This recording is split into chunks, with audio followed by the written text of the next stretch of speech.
Hi అండి అందరికీ. నేనైతే ఈరోజు సమోసా ఉల్లి సమోసా చేస్తున్నాను.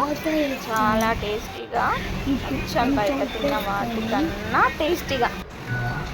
దీనికోసమని ముందుగా మైదాపిండి తీసుకొని అందులో కొంచెం ఆయిల్ సాల్ట్ వేసి కలిపి కొద్దిగా వాటర్ వేసుకొని కలుపుకొని చపాతీ లాగా కలుపుకోవాలి.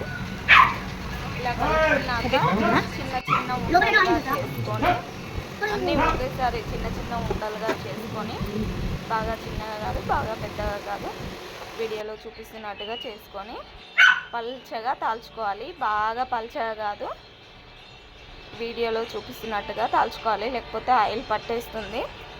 బాగా పల్చగా అయితే ఇలా తాల్చుకొని ఒక పెనం పెట్టుకొని ఆ పెనం మీద అన్నీ తాల్చుకున్నాక ఆ పెనం హీట్ అయ్యాక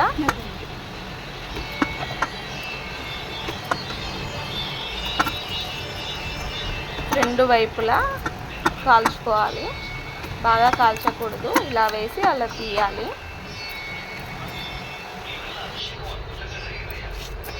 ఇలా కాల్చుకోవాలి వీడియోలో చూపించినట్టుగా. ఇలా కాల్చుకున్న వాటిని సమానంగా మడత పెట్టుకొని సైడ్స్ అన్నీ కట్ చేసుకోవాలి. సైడ్ ఎక్స్ట్రాస్ అన్నీ కట్ చేసి తీసేసుకోవాలి.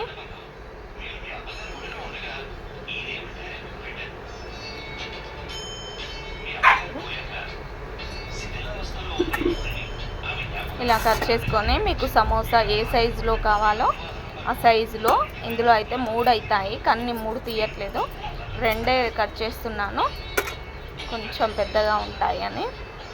సో ఇలా కట్ చేసుకొని మైదాపిండి, కొంచెం మైదాపిండి, ఈ ఎక్స్ట్రాస్ అన్నీ చిన్నగా కట్ చేసుకొని వీటిని వేంపుకోవాలి.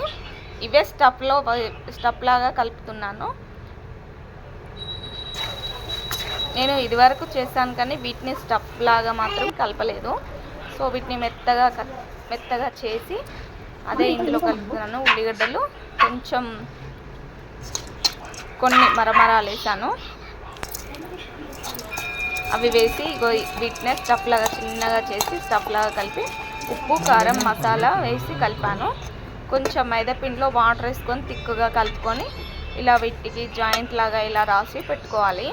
సో ఆ స్టఫ్ అంతా ఇందులో వేసేసి సరిపోయేంత ఇలా చేసి పక్కన పెట్టుకోవాలి. చూడండి ఇలా రాసుకోవాలి, 2 వైపులా రాసి ఇలా చేసుకోవాలి. నేనైతే ఇవి డీప్ ఫ్రై చేసే వీడియో మా పిల్లలు డిలీట్ చేశారు, మిస్ అయిపోయింది. సో సమోసాలు చూపెడుతున్నాను వాటి వంతుకు. ఇలా అన్నీ రెడీ చేసి పెట్టుకొని మీడియం ఫ్లేమ్లో పెట్టుకొని వీటిని అయితే వేంపుకోవాలి. సో చక్కటి ఉల్లి సమోసా రెడీ.